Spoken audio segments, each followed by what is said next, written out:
Hi YouTubers, welcome to one of my videos.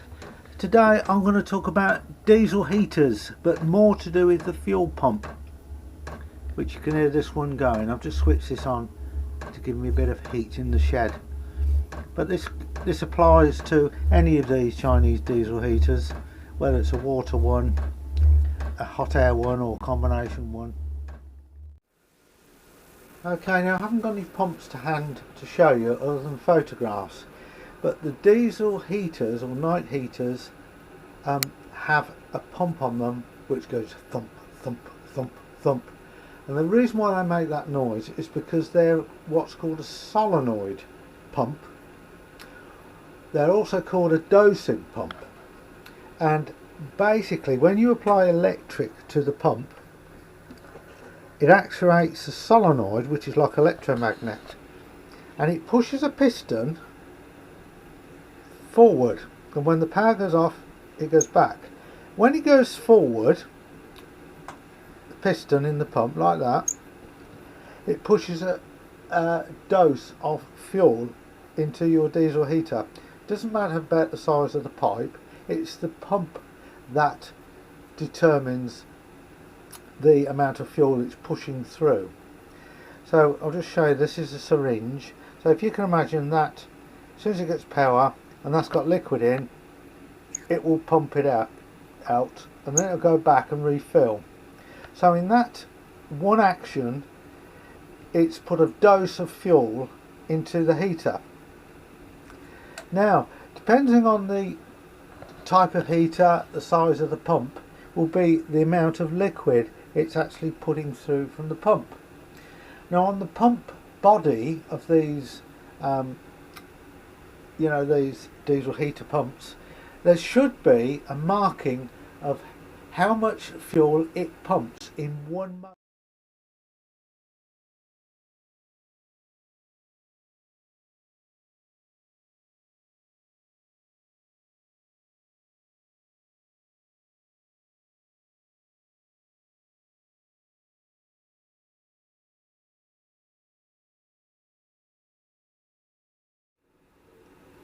As you don't know, you might not know what pump you've got on your diesel heater, it's quite possible that if you need to change it, you don't know how much it pumps.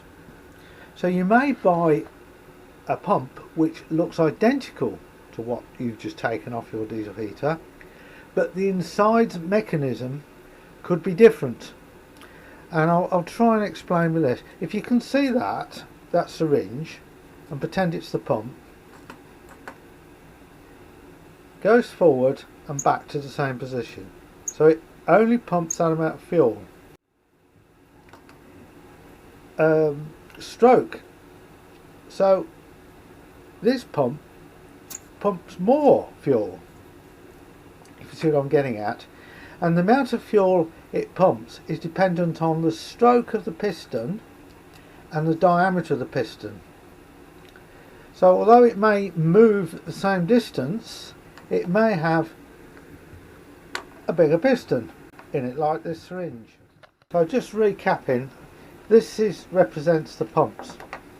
Your pump may have a small piston in and it travels that distance. Your replacement pump, although you won't know from the outside, could have a bigger piston in it. So although it moves the same amount of distance, it's putting a larger dose of fuel. And that is why these pumps are called dosing pumps, because they provide a precision amount of fuel. And if you get the wrong pump and it's pumping too much fuel, several things can happen. If you're pumping too much fuel in it, you may find on startup it won't start, and the reason for that is the glow plug's on, which is glowing hot. If you're pumping too much fuel on it, it will cool the actual glow plug down and it won't ignite properly. That is if you're pushing too much fuel. Now if it has lit and you're still pumping too much fuel into it, it can cool the combustion chamber down, so you only get a part burn in there. Eventually it will go out and soot up, and what's happening is some of the fuel's been burnt, but the excess is just being blown out the exhaust as white smoke. And it's all to do with the function of these pumps. These pumps are dosing pumps. They're designed to give a certain amount when it's switched on, and to increase the fuel into it, it just clicks more. So bear that in mind. It's the amount of liquid it pumps when it goes clunk. Now then, you could say, well, hang on a minute, if it's pumping more fuel in, if I change the Hertz setting in the manufacturer setting, I could change it so it pumps less fuel. Well, actually what you're doing there is not actually pumping less fuel, it's less often. You're still pumping a large quantity of fuel in one go into the burn chamber, and if it's a small burn chamber, it's not going to burn properly.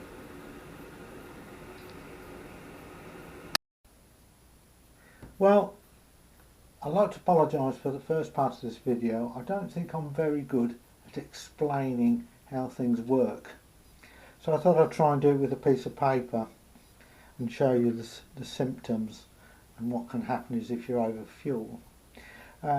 Basically, the fuel pump on these diesel heaters is a single piston type arrangement, which when you apply electrical power via a coil, the piston moves and pushes a fixed amount of fuel into the burn chamber of the diesel heater. Now what happens is the thumping is the piston moving forward and hitting the end stop, which is why it goes dum, dum, dum. Now then, I don't know whether this is visible on the camera, but I've drawn this representation of the pulses. If you imagine these are the pulses there, and the height of this represents the amount of fuel. So what happens is when it's running, whatever speed it's running at, it gives a fixed amount of fuel, okay, which is the height here. So that's a dump and that's a fuel in. Then there's a space, a gap for the next thump. And what's happening is the fuel is burning out, which is this jagged line. This is the amount of fuel being burnt. When it gets to almost zero fuel, it then goes dump again and puts another lot of fuel into the chamber, and it carries on like this. So it's dump and you get what, 15 millilitres of fuel gone in, and then a gap as the fuel burns, and then another lot of fuel comes in, and it carries on like that.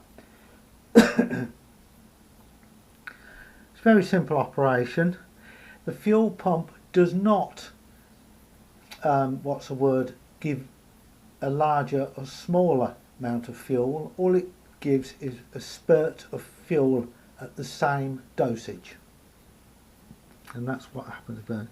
Now if it's cold, then you get erratic noises coming from the exhaust, because it burns and goes out and burns and goes out. But it's designed so that the combustion chamber, or the furnace part, the correct amount of air is being blown in by the fan to match the type of fuel that is gone into the burn chamber. So it's the amount of oxygen to fuel mix which is going in, regulated by the pulsing of the pump and the amount of fuel it's putting in. So for example, if you fit a larger pump by mistake, then you upset the balance of the fan fuel ratio, and it's a bit like driving a car. If you're old enough to have a car, or remember the cars with a choke, you start the car, you pull the choke out, and then if you leave the choke out by mistake, the engine splutters and coughs and smokes, and eventually it will stop. Now what I'm going to do, I'm going to draw the burn pattern now of what it's like when you overfuel. Okay, so we'll just recap. Normal burn, where after the pulse the fuel burns right out, or almost right out, and then the next pulse comes in. Now if you overfuel by fitting the wrong pump, it overfuels by, say, that amount. So the amount of fuel burning,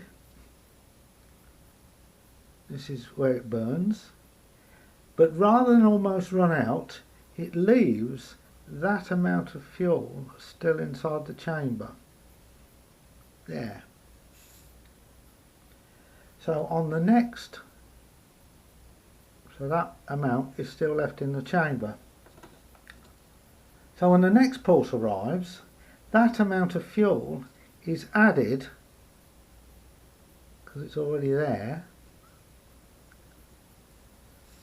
to that pulse.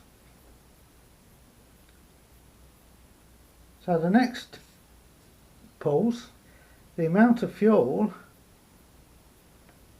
left behind is even greater. So you've got another lot of fuel which is greater. So that also adds to this one. So as time's going on, the amount of fuel left in the combustion chamber is greater and greater. Same with the next one, you've got a bigger lot of fuel left, that adds to that one. So the first sort of pump,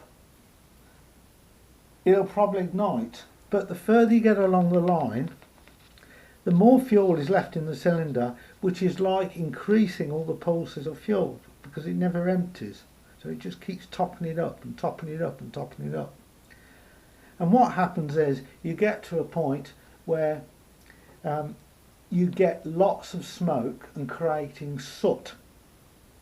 So most of this excess fuel up here is exiting via the exhaust, either in liquid or white smoke. And then finally, it's that chogged up, the heater will shut down.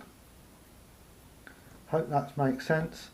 So whereas before it burns the fuel completely out before the next pulse, or almost, having this amount of fuel in it, it's also cooling the metal wire mesh inside the furnace, so eventually it will just clog up and stop. So that's why you get all this smoke, because it's not emptying in between the pulses, it's not burning out in between the pulses. Now you might say, well hang on a minute, if the fuel's almost burnt out, how does it keep alight? Well, although the fuel's empty in the combustion chamber, the wire mesh that's in there is red hot.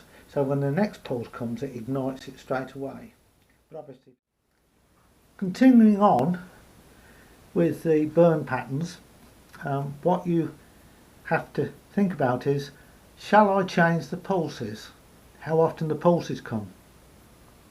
Well, you can do that, and it will give a chance for the fuel to burn off more in the cylinder, or it may not.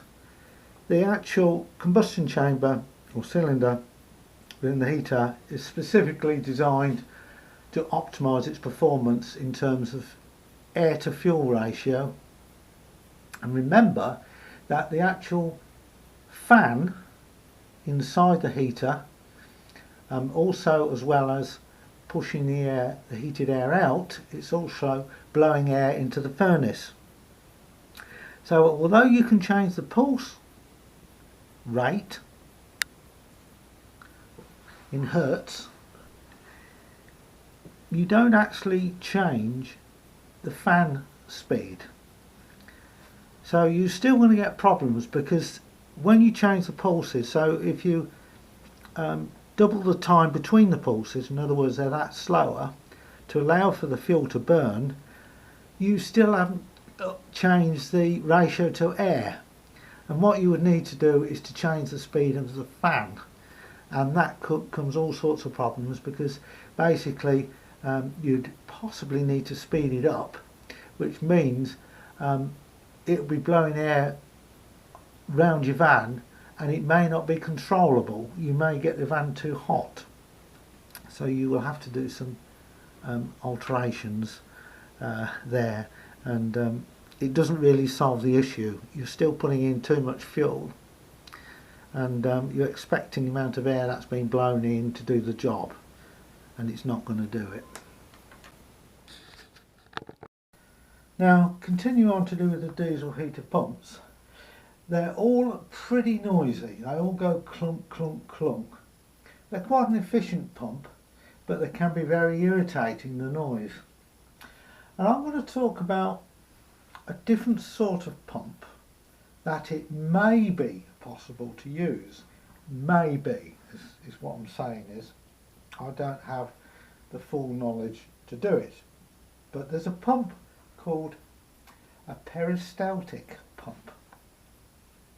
Now then, these are used in hospitals and things like that for pumping blood, whatever. And they're also known as a dosing pump. They're a precision pump that can give small amounts or large amounts of liquid.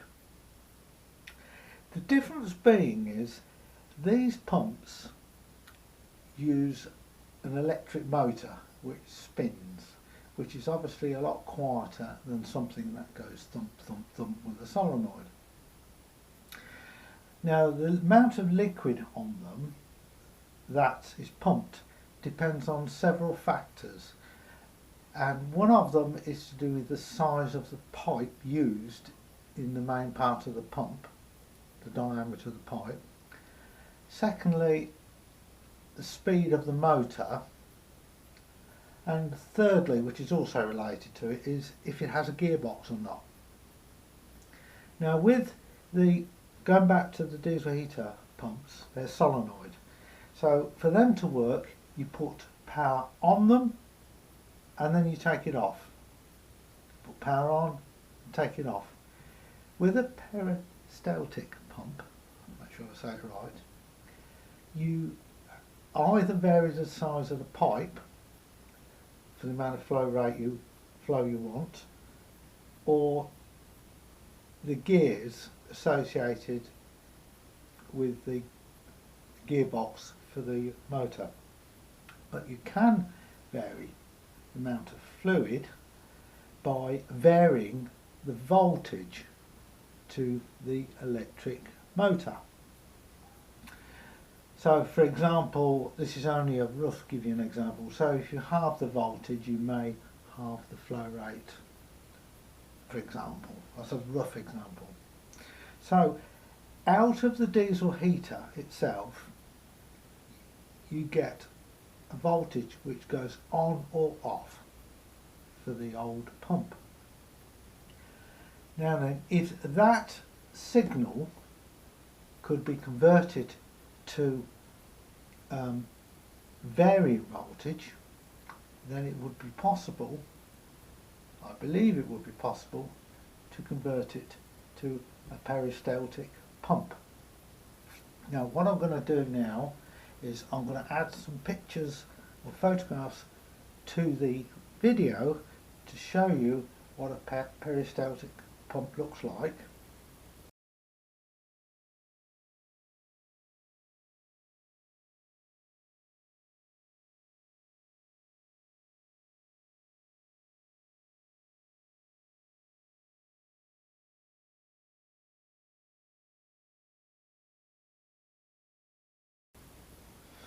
I shall also put a link in the description to a video that shows how a peristaltic pump works.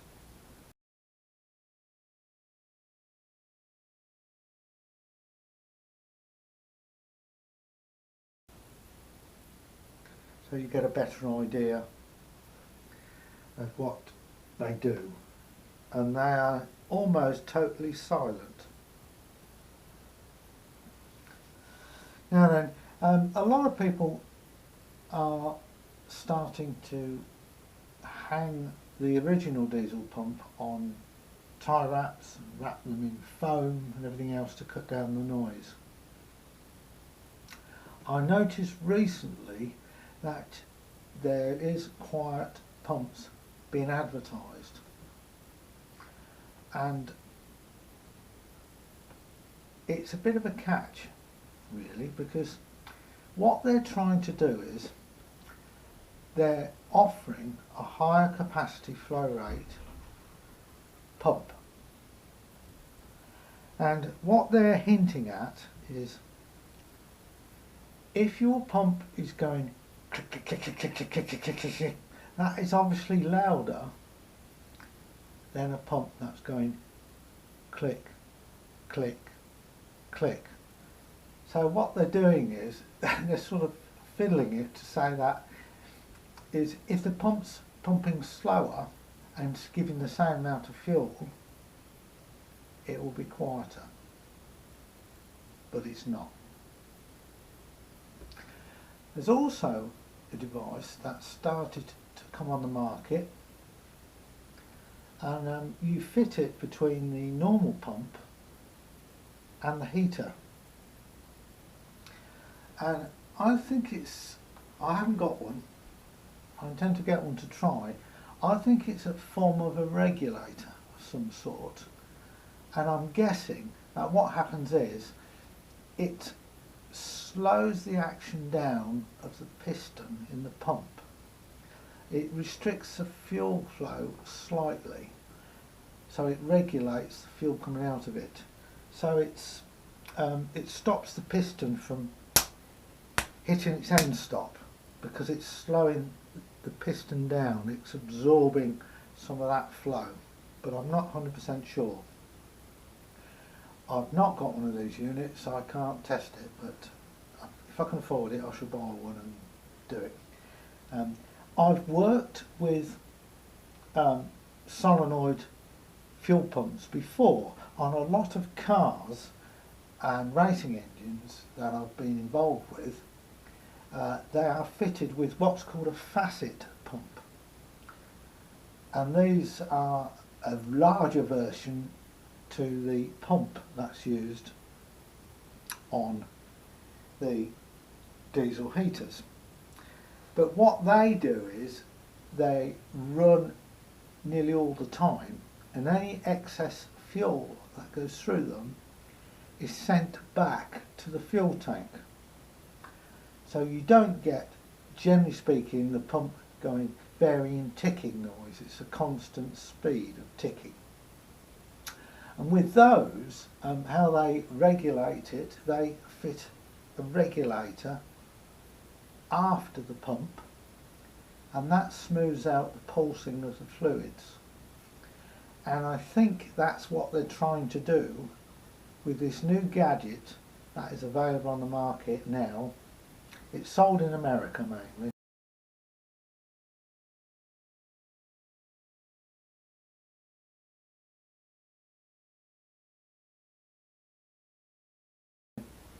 But you can get it in the UK.